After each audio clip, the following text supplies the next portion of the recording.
Hola amigos, bienvenidos a un nuevo capítulo de RGTV. Yo soy Uli. Y yo soy Ben, y es un placer tenerte de vuelta, Uli. Bueno, sí, había estado de vacaciones, así que había dejado de Ben cubriendo la exposición Play the Game. Pero bueno, en el capítulo de hoy vamos a tratar algo que seguramente le va a gustar a todos los que están ahí del otro lado de la pantalla, que es un tema centrado 100% en las consolas. ¿Por qué? Porque vamos a hablar del top 10 de consolas que armamos en el foro de Retro Gaming. Así es, votado por los mismos miembros de retrogaming.com.ar. Así que bueno, son consolas no solamente clásicas, sino también consolas un poco más cercanas ya a estos últimos años. Así que en este primer episodio vamos a tratar las primeras 5 consolas votadas, como bien decías Ben, por los miembros de Retro Gaming, del puesto número 10 al puesto número 6. Así que si te parece bien, Ben, directamente vamos para allá. Dale, vamos con el puesto número 10 entonces.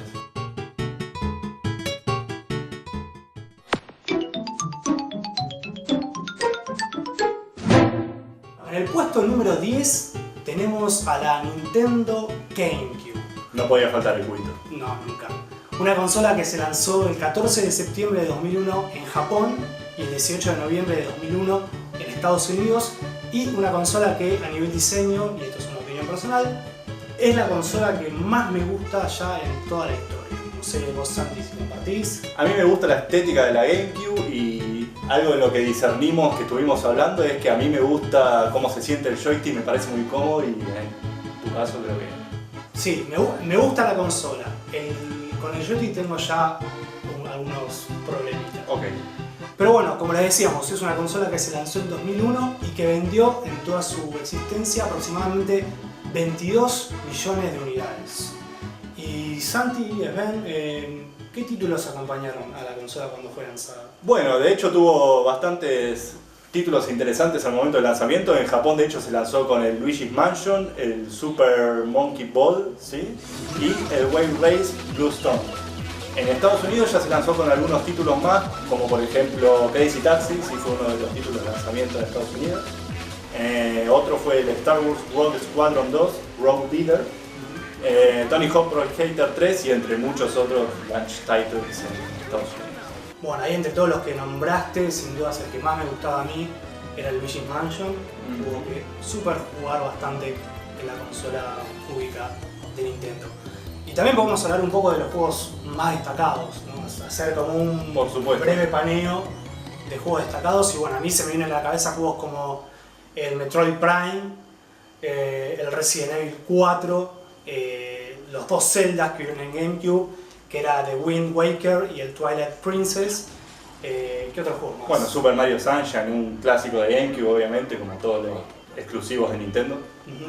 Tenemos también el F-Zero GX, un juegazo dentro de lo que es el género de carreras futurísticas, no se lo pueden perder. Mario Party 6 y 8 también. La saga Mario Party también presente en la consola de Nintendo, como no podía ser de otra manera. Animal Crossing, Pikmin. Bueno, estos son un poco algunos de los juegos más destacados. Y no quisiera dejar de mencionar el Eternal Darkness, un survival horror para todos los que dicen que la GameCube tiene juegos más apuntados para niños. Bueno, jueguen el Eternal Darkness, que es un survival horror que no puede faltar. Pero igual, además de tener un catálogo bastante amplio, también tenía algunas otras curiosidades, como por ejemplo, tengamos en cuenta que fue una consola lanzada en 2001 y ya poseía la opción de online gaming a través de un modem dial-up, ¿sí? Prodigia. También algunas otras cosas, ¿no? Sí, por ejemplo, nos daba la posibilidad de poder conectar nuestro Game Boy Advance y usarlo como una segunda pantalla. Innovador en eso. Claro, muy innovador porque fue, digamos, como, si se quiere, un precursor de lo que tenemos ahora con la Wii U. Exactamente. En algún punto. Allá en aquella época. Bueno, juegos como Pac-Man Versus era muy interesante. Uno, con el Game Boy Advance, manejaba el Pac-Man y los otros manejaban a los fantasmitas que se lo tenían que comer.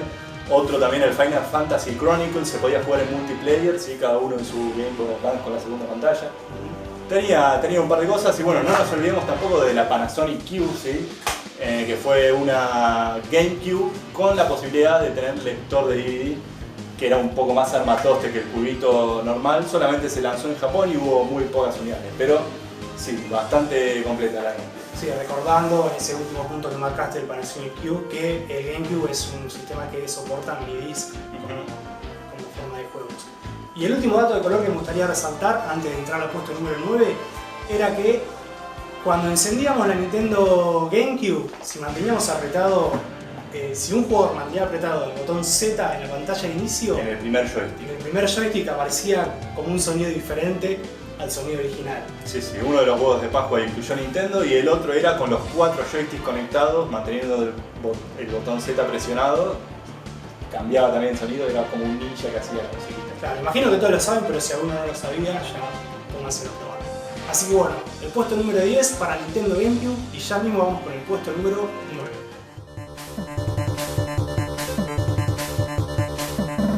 En el puesto número 9 tenemos a la TurboGrafx, conocida como PC Engine en Japón. En este caso el modelo que tenemos acá es la PC Engine Duo, así que también además de jugar con las HuCards podías jugar con los CDs. Una consola que fue la primera de los 16 bits, lanzada el 30 de octubre de 1987 en Japón y el 29 de agosto de 1989 en Estados Unidos. Bastante... Casi 2 años de diferencia Sí, entre una parecida. versión y otra. Y bueno, de hecho la TurboGrafx en Estados Unidos no pegó tanto como sí lo hizo la PC Engine en Japón. Una cantidad de consolas vendidas de aproximadamente 10 millones de unidades, nada mal.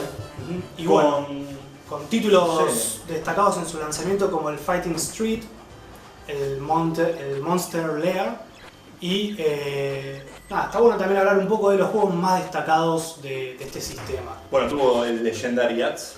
El Legendary Axe, como bien dice Santi, ¿bien?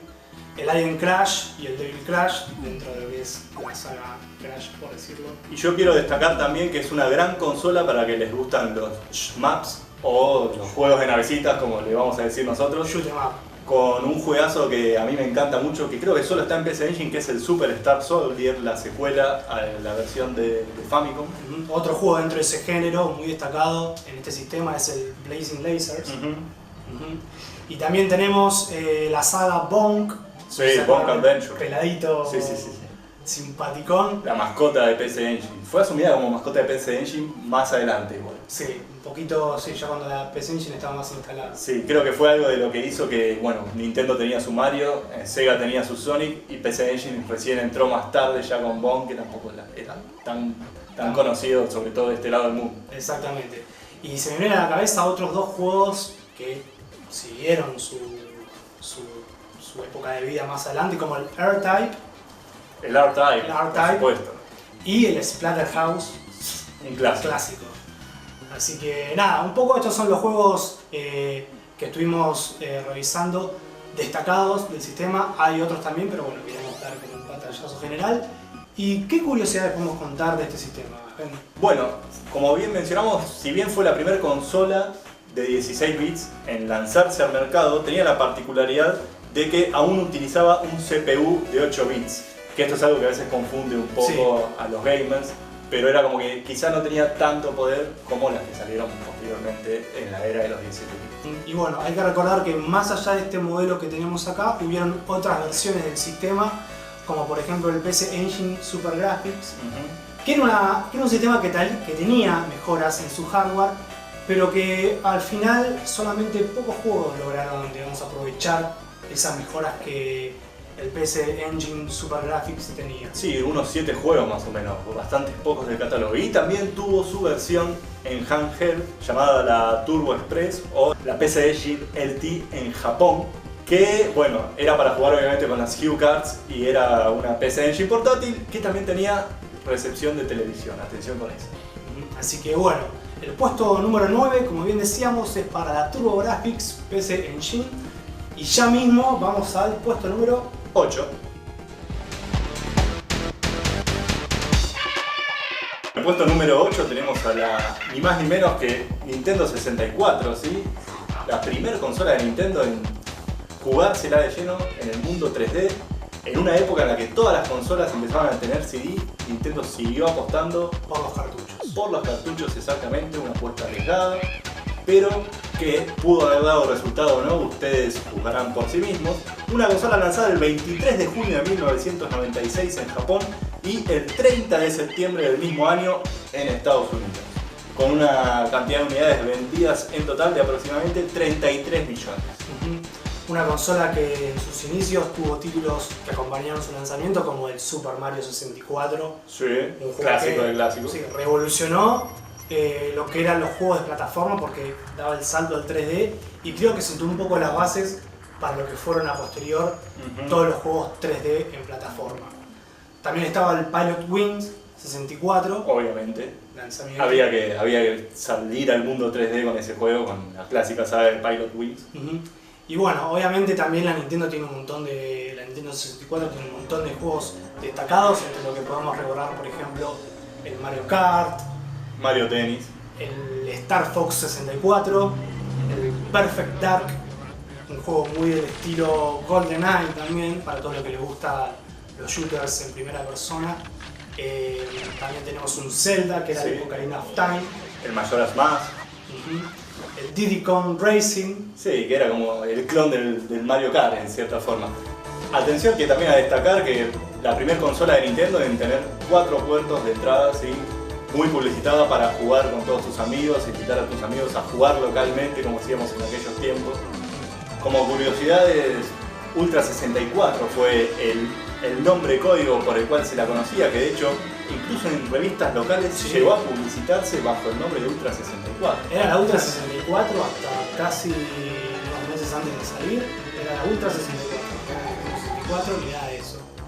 Sí, y también bueno, hubo muchas variantes de la consola en lo que es la estética con diferentes colores, tanto de la consola como de los joysticks, e incluso también estuvo la Pokémon Pikachu Nintendo 64, que es como la más rara de todas porque también cambia la forma con un Pikachu acá. Y también estuvo la Pokémon Stadium Battle Set, que te incluía también, obviamente, el Pokémon Stadium, un juego en el que podíamos conectar los cartuchos de Game Boy Color, obviamente los juegos de Pokémon, con nuestros Pokémon guardados y los podíamos ver en el Pokémon Stadium. Y esta es una funcionalidad que también aprovechaban otros juegos, por ejemplo el mismo Mario Tennis, sí que podíamos usar a los mismos personajes y ir avanzándolos de nivel tanto en Nintendo 64 como en Game Boy Color. Todo esto conectando los juegos en el Transfer Pack. Y bueno, como último detalle podemos nombrar que al ser una consola con tantas variantes de colores e incluso de funcionalidades, es hoy en día bastante buscada por coleccionistas. Así es. O sea, tenemos gente incluso dentro del foro que nos muestra su colección de Nintendo 64 por colores, la edición de Pokémon y demás. Así que nada, bueno, Nintendo 64 en el puesto número 8. Y si te parece, Sven, si les parece a ustedes, ya vamos a ir con el puesto número 7.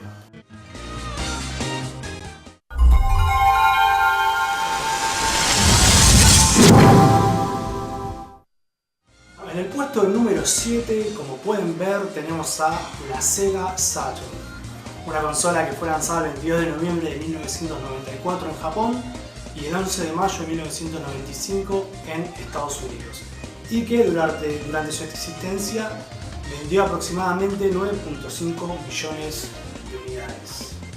Modesto quizá.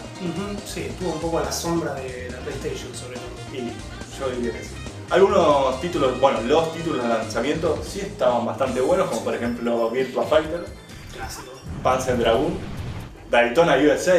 Podías jugar el Daytona en tu casa, creo que es un gran fuerte, por más que bueno, después mucha gente se quejaba de la versión, pero no era algo que no podías hacer en esa época, ¿no? No, el hecho de poder jugar en esa con Daytona. Y hubo también otros títulos de lanzamiento, muchos más, sobre todo cuando nació en Estados Unidos, pero pasemos a un par de juegos más Destacados. destacados. Como por ejemplo el Saturn Bomberman, que nos permitía jugar en modo multiplayer. ¿Hasta cuántos jugadores? Hasta 10 jugadores con 2 multitaps, una locura. No, Creo que el único juego de Saturn que permitió jugar de a 10 al mismo tiempo. Sí, la verdad que lo hemos jugado en juntadas y es una locura. Es súper recomendable si están con amigos y tienen multitaps. Saturn Bomberman. Un juego que no podemos dejar de mencionar es el Nights into Dreams, ¿sí? Un juego de plataformas en 2D.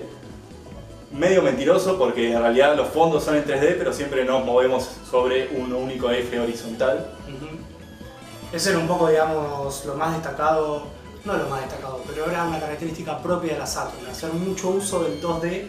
De hecho, los juegos que tienen en 2D son de una calidad muy buena, superior a la de PlayStation, pero también empezar a interactuar un poco con lo que era el mundo 3D. Así es. Bueno, Sega Rally, Virtua Fighter 2, tuvo su linda cantidad de jueguitos. Un catálogo de hecho bastante variado entre ports de arcade, pero también juegos propios. Exactamente, títulos propios. Era una consola que tenía un poco de los dos mundillos. Y bueno, Sega Saturn era un nombre que al principio era como, por decirlo de alguna manera, el nombre código de la consola. La consola iba a tener otro nombre, pero finalmente se la jugaron y dijeron Sega Saturn es el nombre oficial de esta consola. Y así fue lanzado. También en un principio Sega consideró lanzar una Saturn a cartucho, además del modelo a CD, que bueno, finalmente descartaron esa idea porque los costos de los cartuchos y la calidad inferior frente al CD no les terminó de convencer. Bueno, también hay que destacar que fue una de las consolas que cuyo joystick tuvo bastantes reversiones.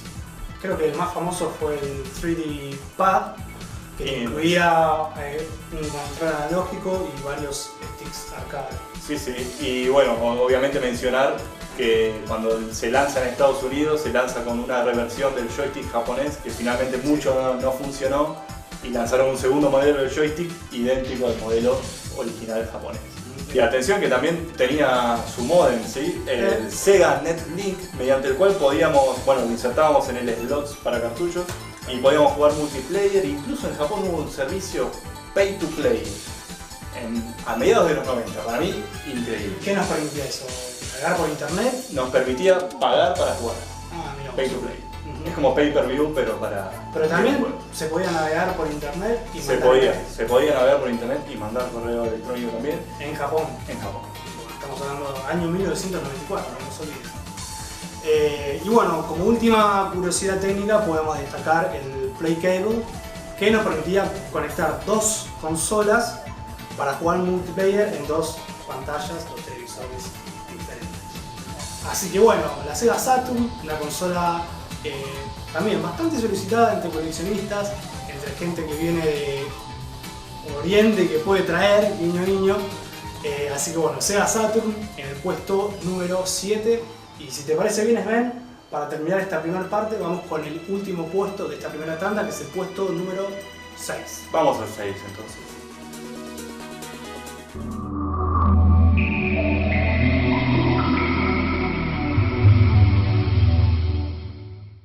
Bueno, y llegamos al final de esta primera parte con el puesto número 6, en este caso nuestra querida llamada Dreamcast, ¿sí? Una consola de culto. Una consola de culto, que de hecho cada día que pasa es un poquito más de culto, me atrevería a decir. Con mucha gente hasta pidiendo la Dreamcast 2, que creo que nunca va a funcionar. Ojalá, esperemos. ¿Sí? Lanzada el 27 de noviembre de 1998 en Japón y el 9 de septiembre de 1999 en Estados Unidos. Sí, es raro, ya cerca de 2000 que haya habido tanta diferencia de tiempo entre el lanzamiento de una consola y otra.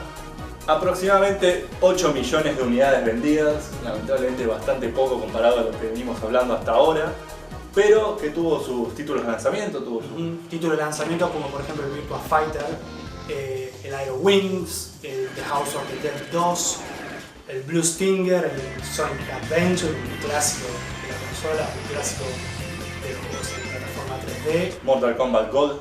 Un juego que nunca pudieron tener los usuarios de PlayStation, pero pedían a gritos, exclusivo de Dreamcast. Y bueno, si hablamos de juegos destacados de esta consola, tenemos varios para nombrar. Pero por supuesto. Tenemos por ejemplo el Shenmue, el 1 y el 2. No sé ustedes cuál les gusta más, cuál prefieren, pero la verdad es que son dos juegazos. El Dead or Alive. Bueno, también Crazy Taxi también. Crazy Taxi. Jet Set Radio, ese juego de acción medio ambientado en el Tokio futurista, de los grafitis. Tenemos el Phantasy Star Online. Sí, bueno, Sí. Un juego solamente para, o sea, se podía jugar en modo single player, pero la verdad que era un aburrimiento, era para jugar online. Sí, también, bueno, el Bomberman Online, otra de las cuestiones que si bien mencionamos consolas anteriores ya con la posibilidad de jugar online, la Dreamcast fue como la primera en la que realmente la gente se copó y se puso a jugar online más fuertemente, ¿no? Fue una consola que ya vino con un modo online desde su arranque, y como bien decís, no solo en Japón, sino también en Estados Unidos, e incluso acá en Argentina. Sí, había gente que jugaba. Había que pagar un billete en esa época para conectarse a internet, pero... Igual, volviendo a los juegos, bueno, Ikaruga, ¿sí? Daytona USA, obviamente Marvel vs. Capcom, Sonic Adventure, Virtua Tennis, Power Stone. Hay como un padrón, ¿sí? La Dreamcast fue como la gran consola de los portes de arcades. Sí. O sea que el que amaba los arcades, esta era su consola en aquel momento.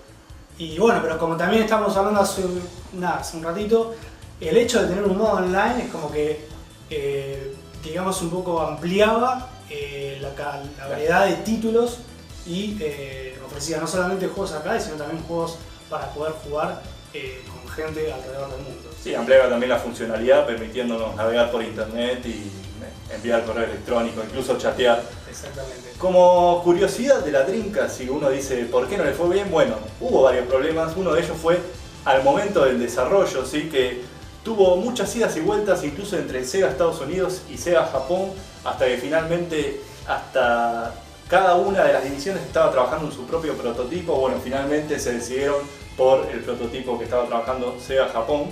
Si bien esta es americana, es igual, solamente cambia la región. Claro, pensemos en la cantidad de plata que requiere hacer dos consolas al mismo tiempo. Sí, desarrollar dos consolas al mismo tiempo para que sea la misma. Y bueno, también tuvo varias ediciones especiales, como entre ellas la más rara, la Divers 2000 CX1, que te incluía un televisor, es como un televisor celestito, muy rara esa consola. Sí, me hace acordar un poco a una Mac, la que tenía forma de huevito. Tal cual. Si recuerdan ustedes.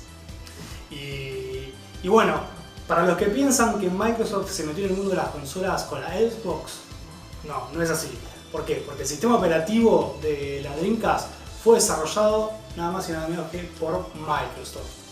Y digamos, tal fue el punto de relación que tuvo Sega con Microsoft que en un futuro, o sea, en el futuro que tuvo sí, en el futuro próximo. Claro, se esperaba que los juegos de Dreamcast tuviesen también su versión en Xbox, que fuesen, digamos, retrocompatibles, vamos a decir. Exactamente. Sí. Un concepto más o menos así. Y bueno, también hay que recordar, acá no lo tenemos, no se puede ver, pero la famosa VMU. Sí, la VMU, por supuesto. Exacto, que era la memory card que obviamente al insertarla en el joystick nos permitía guardar datos, pero que también la podíamos usar para jugar. Exactamente, tenía una pantallita que también se usaba incluso como segunda pantalla para algunos juegos. Exacto. Bastante revolucionaria la querida Dreamcast. Así que tuvo una vida corta pero intensa. Exactamente. Así que bueno, en el puesto número 6 y para cerrar, como bien dijimos, la Dreamcast. Bueno, y hasta acá llegamos con nuestra primera parte de nuestro top 10 de consolas de retrogaming.com.ar. Bueno, les queremos agradecer a toda la gente del foro de Retro Gaming que nos hizo llegar las consolas para poder preparar este programa. Y también un agradecimiento especial a Magnus87 y a Fede2222, que en este momento están del otro lado de la pantalla ayudándonos a armar este capítulo. Obviamente recuerden de seguirnos en Facebook, en Twitter, en Google Plus para quienes usan eso, y de visitar nuestro foro que es retrogaming.com.ar, donde pueden encontrar mucha información, muchos usuarios, mucha interacción. Y bueno, obviamente si quieren, los invitamos a comentar este capítulo y si se animan a armar su top 10 de consolas, cuáles pondrían, cuáles sacarían, están invitados a hacerlo. Déjenos en los comentarios de YouTube también. Así que bueno, vamos terminando por hoy, ¿ven? Con esto concluimos y ahora, bueno, vamos a comer y a jugar. Exactamente. Nos vemos en la segunda parte. La puta madre.